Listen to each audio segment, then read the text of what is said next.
Well, I had a discussion with President Trump last night and set out to him the views of the region here. These Gulf states are the neighbours of Iran, and therefore, if the ceasefire is to hold, and we hope it will, it has to involve them. They have very strong views on the Strait of Hormuz.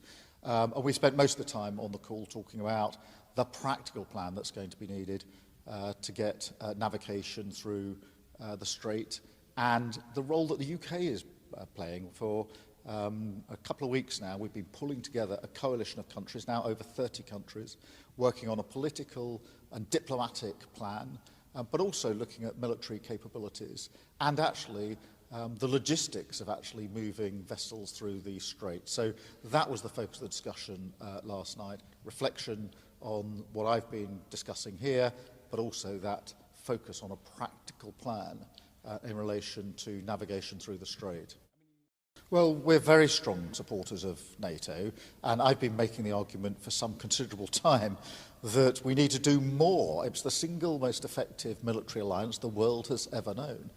Do we Europeans need to do more? Yes, I've been making that argument for the best part of 2 years to our European partners as much as anybody else. And we continue to make that case, and we will make that case. That it's in America's interest as well, though. It is in America's interest, it's in European interest. You know, NATO is a defensive alliance which for decades has kept us much safer than we would otherwise have been. So we're strong supporters of NATO, we'll always be stronger supporters of NATO. Do I think there should be a stronger European element to NATO? Yes, and I think we should step into that space. We're already doing it, which is why we're coordinating strategically with our partners in NATO. Well, the overarching impression here is the importance, as they see it, as us standing with them as an ally, as a friend of theirs, at a point of need.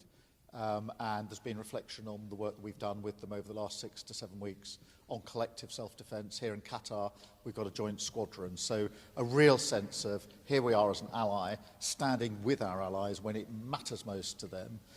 Obviously, the discussion moved very quickly to the ceasefire, a sense that it's fragile, that more work is needed, that the Strait of Hormuz has to be part of the solution, a very strong sense that there can't be tolling or restrictions on that navigation.